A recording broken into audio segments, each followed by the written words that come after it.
Magandang araw mga kainong! Another day, another tilapia. Walang kamatayang tilapia. At narito nga pala kami ngayon sa cage ni Pinuno. Napagpasyahan niya itong ipahango dahil wala na kaming hamok.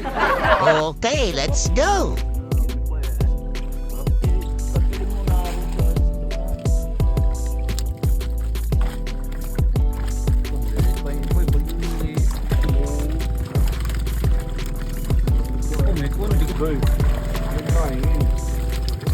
Ayan!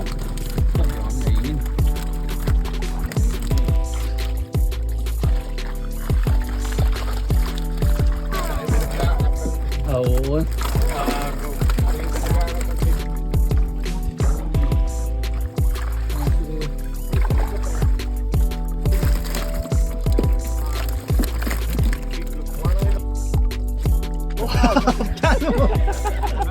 Ay lumura, loko-loko.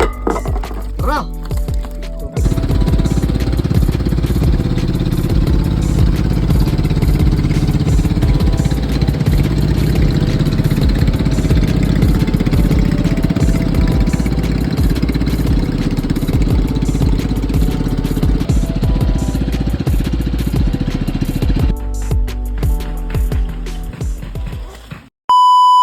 Yung! At ang makahango nga kami ng kulang-kulang 3 tonelada, dari-dari na kaming bumili ng mga rekado. Wala nang paligoy-ligoy pa, bumili na rin kami ng gata.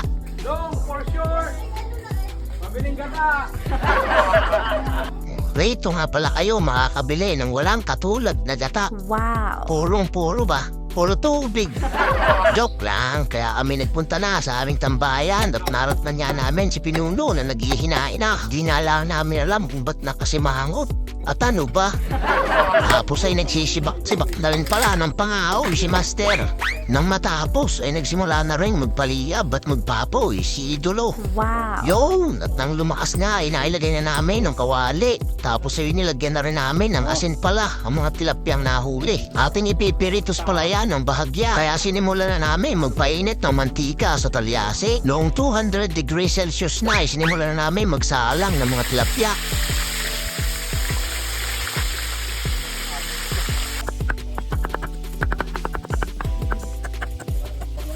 Yan, at kami nga pala nag-get-get na rin ng aming mga rekado sa napakainam na background.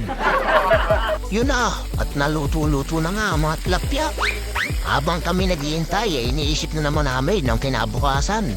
Sana bukas ay hindi naman tilapia. Kami malapit na rin magkakaliskis yata. At rumating pa nga si Chairman. Ay wala rin namang laman, makikikain laang. Tapos ayan, naluto na ang ating mga favorite. Ating ahanguin na yan. At magsisimula na tayo sa ating main event. Watabataw! Magigisa na tayo ng bawang, sibuyas, tsaka luya. Yan, nimimekos na rin natin ang pangalawang gata. Naisabay na rin namin riyan ng sili para merong aromatic feelings. Wow! Nung kumulo-kulo na nga ang palawang gata ay nailagay na namin ang mga tilapia. Papakuluin lang natin yan hanggang lumambot at lumabas sa mga katas. Wow! Tapos ayan, gugura-gurain lang ulit. Gura-gura-gura-gura! Nung hinigop na ang sabaw ay ating ilalagay na rin ang kakang gata. Isasabay na natin ng mga paminta. Pampanghang ng kaunti. Tapos ilalagyan na rin natin yan ng asin. Pambalanse ng alat. At hindi rin mawawala ang magic sama. Isusunod na rin natin ang dati puti, ngayon itim. Nilagyan rin namin yan ng kaunting distilled water pampasabaw. Tapos ayan, ating isusunod na ang mga petchay. Ang petchay na yan is brought to you by Kapitbahay. Ayan, inang ay naluto na nga. Wow! Titikman na yan ni Master dahil busy si Chef Boy. Quality check.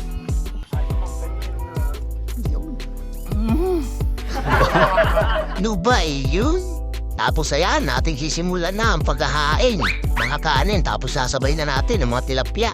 10 sa kanan, 10 sa kaliwa, 2 sa gitna. With the wild presence of gata. Inang! Napakasarap! Ayan, inyong silip-silipin lang ng kaunti at baka ay natatakam rin. Tayo nagpapangain na!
Halik ka rin. Dito, baka naman. No. Kanya-kanyang kumuha. Yun, at may pahimagas pa nga na dragon fruit. Salamat po, Ate Lebam. Tamang himagas laang at tambay pagkatapos kumain. Siya nga po pala, inyong isubscribe rin ng aming YouTube channel. Updated at naka-upload rin po lahat ng aming mga video roon. Ay siyo, see you on our next pangse. Bye-bye!